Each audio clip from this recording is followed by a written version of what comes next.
ओम शांति। आज 21/9/24 प्रातः मुरली ओम शांति बाप दादा मधुबन। आज महावाक्य बाबा कहले, मीठे बच्चे, बाबा प्रति कल्परे आसी तुम मानंकु निजर परिचय देउछंती, तेणु तुम मानंकु मध्य समस्तंकु बाबांकर परिचय देबाकु हेबो। प्रश्न, पिला मानंकर केउ प्रश्न को सुनी बाबा मध्य आश्चर्य हेउछंती?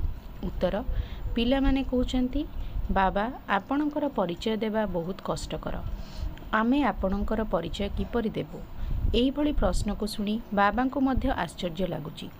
जेतेबेले बाबा तुम मानंकु निजर परिचय देइछंती, तेणु तुमे माने मध्य अन्य मानंकु बाबांकर परिचय देई परिबो। एथिरे कोनोसी कष्टकर कथा नाही, एहा तो बहुत सहज कथा। आमे सबु आत्मा माने निराकार, तेणु निश्चित भावरे आमर पिता मध्य निराकार हेबे। धारणा पाई मुख्य सार, मु आत्मा अकाल सिंहासनर अधिकारी अटे। एही स्मृति रे रहिबाकु हेबो। हद एवं बेहद ठारू ऊर्ध्व को जीवाकु हेबो। सेथिपाई हद अर्थात विनाशी कथारे बुद्धि को छंदी दियो नाही। बेहद पितांक ठारू बेहदर संपत्ति मिलुची, एही निशारे रहिबाकु हेबो। कर्म अकर्म विकर्मर गति को जानी विकर्म ठारू दूरे रहिबाकु हेबो।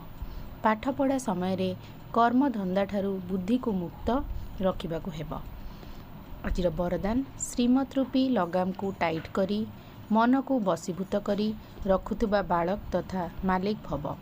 दुनियार लोके कुहंती मन एक घोड़ा सदृश अटे, जे कि बहुत क्षिप्र गति रे दौड़ू थाए, किंतु तुम मानंकर मन एणे तेणे जाई परिबो नाही, काहेकि ना तुम पाखरे श्रीमत रूपी मजबूत लगाम अछि।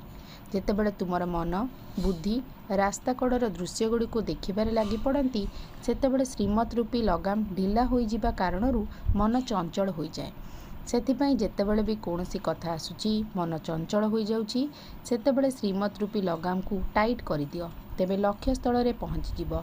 मु बालक तथा मालिक अटे, एही स्मृति द्वारा अधिकारी होई मन को निजर अधीन रे रख।